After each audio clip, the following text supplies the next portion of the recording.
Wow interesting. শাহরুখদের জ্বালা বাড়ালো Taskin Hasan মাহমুদরা। IPL দলগুলো পড়ছে আশপাশের আগানে। বাংলাদেশি ক্রিকেটারদের সম্পর্কে একসময় বলা হতো টি-20 ফরম্যাটে তারা কিছু বোঝে না, বিশেষ করে আইপিএল বাংলাদেশের প্রতি অবজ্ঞা ছিল। তবে সেই অবহেলাকে চ্যালেঞ্জিং করে এবার বাংলাদেশ টাইগাররা নিজের সামর্থ্যদের প্রমাণ করেছে। আইপিএল ফ্র্যাঞ্চাইজিগুলো যেভাবে অবহেলা করেছে তাতে তারা জবাব দিল কঠিনভাবে। বেশ কিছুদিন ধরে বাংলাদেশের ক্রিকেটারদের আইপিএলে মেগা অ্যাকশনে খুঁজে পাওয়া যাচ্ছে না। গত আইপিএলে অ্যাকশনে 13 জন বাংলাদেশের খেলোয়াড় ছিল, কিন্তু তাদের মধ্যে শুধু মুস্তাফিজুর রহমানকে নাম ছিল কিছুটা আলোচিত, বাকিরা মূলত অপেক্ষিত। অন্যদিকে ক্যারিবিয়ান ক্রিকেটাররা ছিল আইপিএলে আকর্ষণের কেন্দ্রবিন্দু, যাদের নিয়ে যথেষ্ট মাতামাতি ছিল।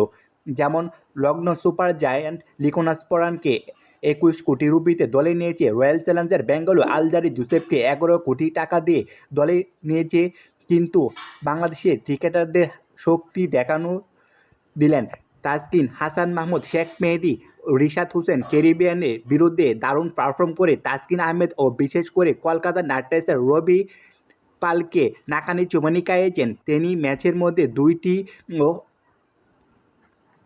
দুই ম্যাচে হাসান মাহমুদ স্বীকার করেছেন। হাসান মোট 12 উইকেটে দারুণ এক লড়াই করেছেন। শেখ মেহেদী এবং তাসকিন আহমেদ নিজের ব্যাটিংয়ে ও বোলিংয়ে দারুণ পারফরমেন্স দেখেছে।